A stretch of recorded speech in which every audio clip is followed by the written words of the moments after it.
Hello everyone, welcome back to our channel.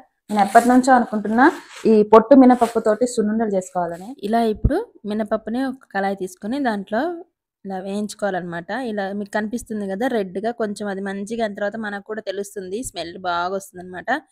చాలా మంచిగా అనిపిస్తది స్మెల్ అనేది. సో, అలా అయిన తర్వాత దాన్ని కొంచెం ఫ్యాన్ గాలికి ఆరనివ్వాలి.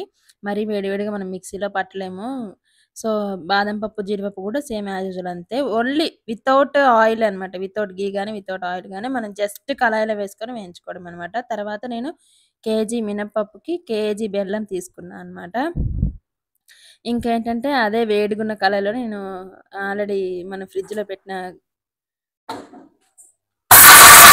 నెయ్యి ఉంటుంది గదా! సో, దాన్ని నేను అదే కళాయిలో పెడితే కరిగిపోయింది. సో, ఇంకేంటంటే కొంచెం కొంచెంగా నేను మిక్సీ పట్టుకొని మొత్తం ఒక పౌడర్‌లాగా చేసుకోవాలి. ఆ బెల్లం అనేది ఇట్లా ముద్దలు ముద్దలుగా ఉంటుంది గాబట్టి, సో, అలా అంతా తీసేసిన తర్వాత నెయ్యి కొంచెం కొంచెంగా యాడ్ చేసుకుంటూ సునుండలాగా రౌండ్‌లాగా చుట్టుకోవాలనమాట.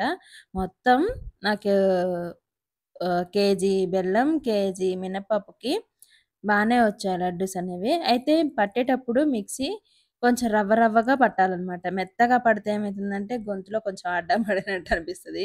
సో, అలా కాకుండా కొంచెం రవ్వ రవ్వగా పడితే బావుంటుందనమాట. 1, 2, 3, 4, 5, 6, 7, 8, 9, 10, 11, 12, 13, 14, 15, 16, 17, 18, 19, 20, 21, 22, 23, 24, 25, 26, 27, 28, 29, 29, 30, 31, 32, 33, 34, 35, 36, 37, 38, 39, 40, 41, 42, 43, 44, 45, 46, 47, 48, 49, 50, 51, 52, 53, 54, 55, 56, 57, 58, 59, 60, 61, 62, 63, 64, 65, 66, 67, 68, 69, 70, 71, 72.